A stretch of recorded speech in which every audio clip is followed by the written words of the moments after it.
एक गोष्ट लक्षात घेतली पाहिजे। आज मी खरं तर माझ्या मतदारसंघामधील असणाऱ्या विषयाला आणि ठाणे जिल्ह्यामधील असणाऱ्या विषयाला या सरकारच्या माध्यमातून काय मिळालं याच्या संदर्भातली आज माहिती देण्यासाठी पत्रकार परिषद घेतली। लोकसभेची निवडणूक कोणी लढावी, लोकसभेमध्ये कोणी काय करावं या संदर्भातला निर्णय हे दिल्लीतील असणारं पार्लमेंटरी बोर्ड हे या संदर्भातले निर्णय घेत असतं।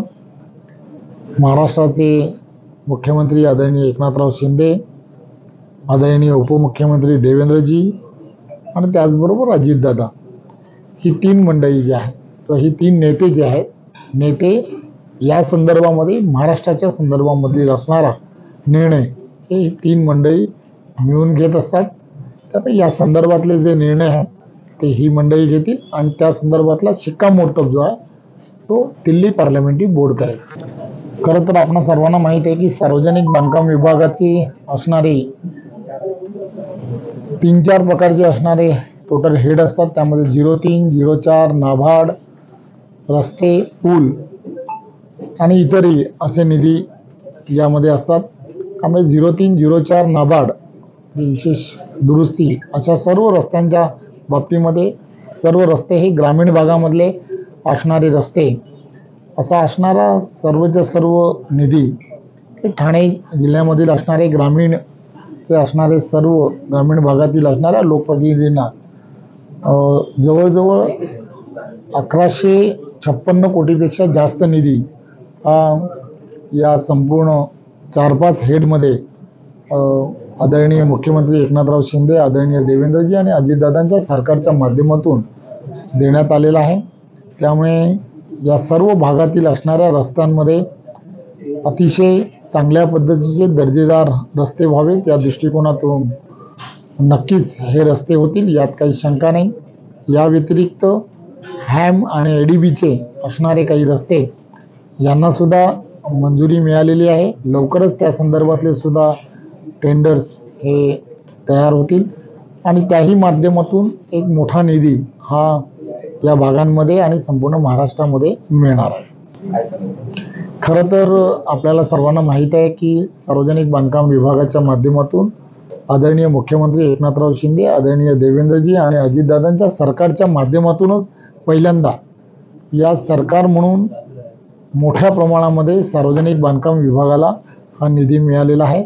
त्यामुळे खऱ्या अर्थाने या सरकारने गतिमान सरकार आहे, सर्वसामान्य माणसांचं सरकार आहे।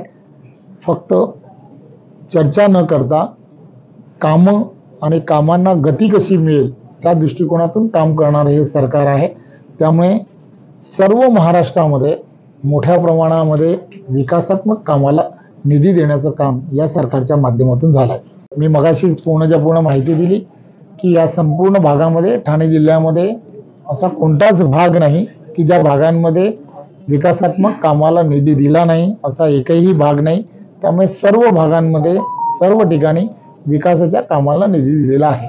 माझ्या आज मतदारसंघामध्ये विधी विभागाची असणारी लॉ कॉलेजेस झाली पाहिजेत अशी गेल्या अनेक वर्षापासूनची मागणी होती आणि म्हणून गेल्या वर्षी एका स्वामी विवेकानंदच्या असणाऱ्या कॉलेजमध्ये लॉ कॉलेजला मान्यता मिळाली आणि त्यानंतर 2 लॉ कॉलेजची मागणी येत होती। जोंधळे हायस्कूल जे आहे त्यामध्ये आणि जोशी हायस्कूल अशा 2 ठिकाणी मागणी येत होती आणि मी शासन म्हणून या दोन्ही ठिकाणी त्याला मान्यता मिळवून देण्यासाठी प्रयत्न केला आणि त्यामुळे दोन्ही ठिकाणी आता लॉ कॉलेजेस सुरू होतील।